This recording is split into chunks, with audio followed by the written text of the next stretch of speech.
What do you think of their list management strategy? So Cochin and Revolt to go on. They're clearly prepared to trade a big heave of picks for Taranto and Hopper if they could land them both. Yeah, so I like the reset more than rebuild, and we touched on this last week. So the AFL industry is a copycat industry. Other clubs copy what has been successful at rival clubs, and I think a lot more are going to go down the Geelong path, more so than are going to go down the Adelaide or North Melbourne path where you cut deeply. So the reset is good.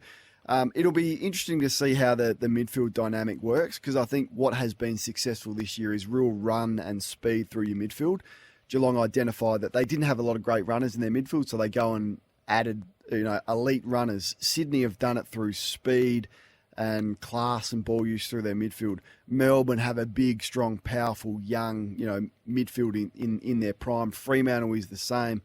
So what does Richmond's midfield dynamic look like next year? What's it going to be? Cochin, Graham, Taranto, young players like Sonsi, but still in his second year, is going to be a challenge for him. Bolton is probably more of a forward than he is a midfielder. So, yeah, I think to go with Trent Cochin again may be a bit of an elephant in the room for them next year, because you don't want your champions to finish in the VFL, and it's going to take a lot of managing of him, because if you look at his second half matched up against Lachie Neale, I think Richmond were exposed through a bit of speed, and I'm not sure Tim Taranto helps. Good player, but he's not going to help with the speed through the midfield. So we'll wait and see what that dynamic will look like. Do you think Taranto and Hopper would put them back in premiership contention? It'll help. Yeah, absolutely it will help, because they've still got Tom Lynch, arguably one of the best key position forwards in the game, if not top three.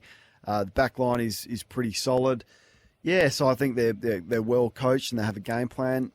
Don't know if they've got a list to win it, but I would have said the same thing about Geelong last year. So hard to make a call from the outside, but what you will say is the midfield was the issue for them.